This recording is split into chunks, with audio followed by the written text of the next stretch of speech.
And this is when the moments turn to memories. And this is when the future gets so clear to see. And this is when tonight becomes a masterpiece. And this is when... Hi guys, ito yung Aurora ride namin. Kasama ko si Kuis Dariel TV at ang pamilya niya. Ito siya guys. Dumaan kami ng Gabaldon, Nueva Ecija dahil pumunta muna kami dito sa Dingalan, Aurora. Umakyat kami dito sa may grotto sa may Pacific View Deck. Nakakahingal umakyat dito dahil napakataas. Pero sulit yung pagod dahil ang ganda ng lugar.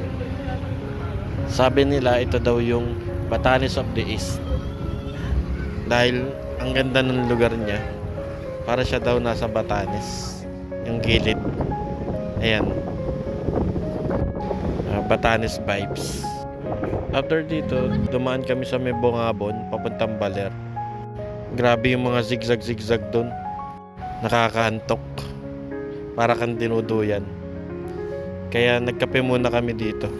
Hindi ko alam kung anong part na to sa papuntang Baler. Tapos gabi na kami nakarating dito sa Kasapsapan Beach sa Kasiguran, Aurora. Dito nga pala kami nag-stay sa Rab Campsite dito sa Kasiguran. Bali 400 kilometers din yung tinakbo namin simula Baliwag hanggang Dingalan, tapos Dingalan to Kasapsapan. Bali dito day 2 na to.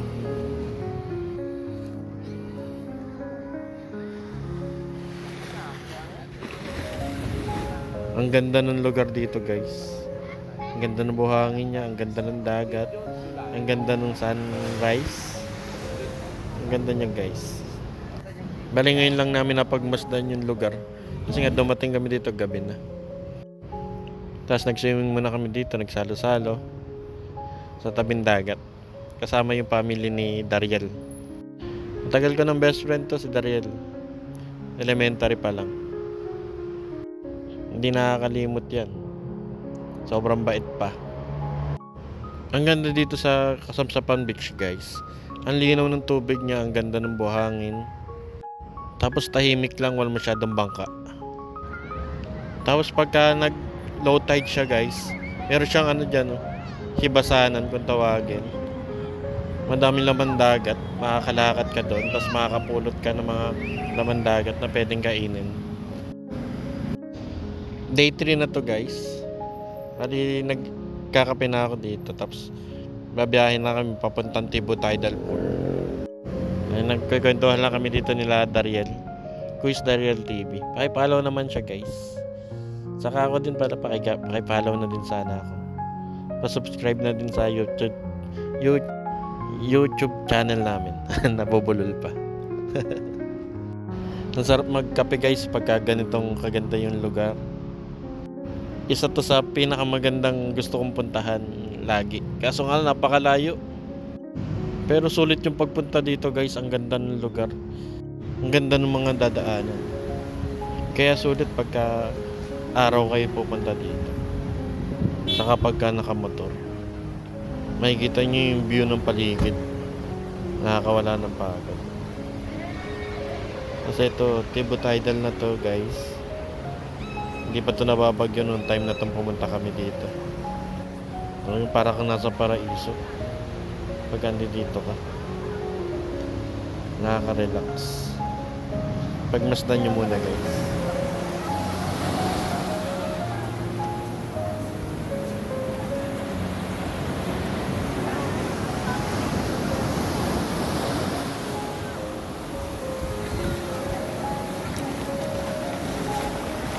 Naglalakad kami dito guys, papunta kami sa may pool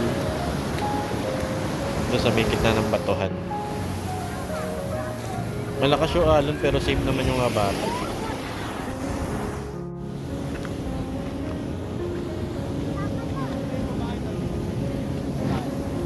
Ang linaw ng tubig guys. Tapos ang daming isda. Pag nag low tide kasi ganyan, May iwan yung mga isda dyan. Binablog. Tapos ayun yung pool guys. Ang ganda, no? Natural pool siya. Tubig dagat din siya. Ang daming naliligo.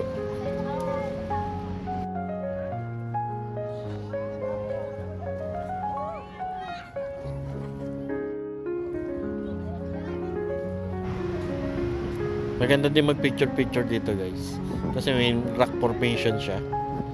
Ayan, yung mga bato na yan. Maganda maging background dyan guys.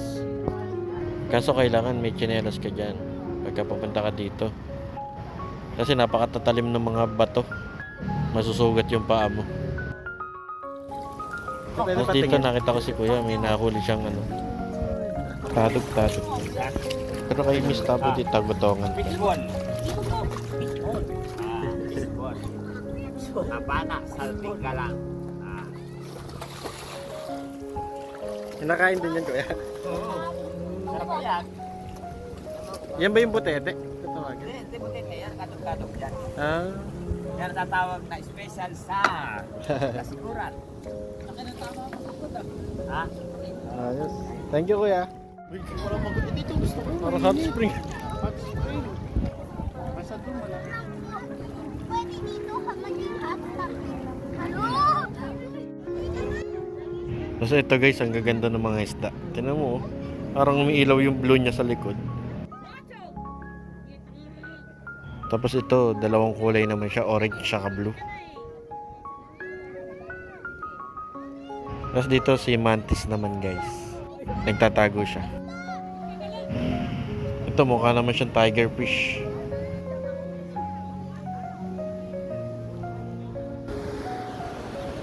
May nagpalipad pa ng drone guys.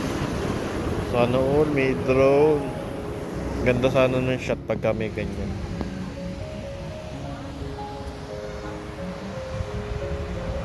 Ganda guys, no? Sana lagi tayo andito. Hindi ko alam kung kailan ulit ako makakabalik dito.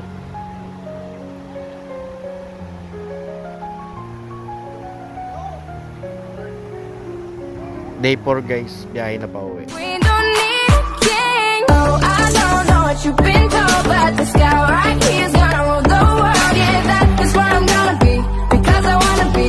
No, I don't wanna sit still, look pretty. You get up on your 9 to 5, dream of picket fences and trophy wives. But no, I'm never gonna be, because I don't wanna be. No, I don't wanna sit still, look pretty. Special thanks to Kuis Daryl TV.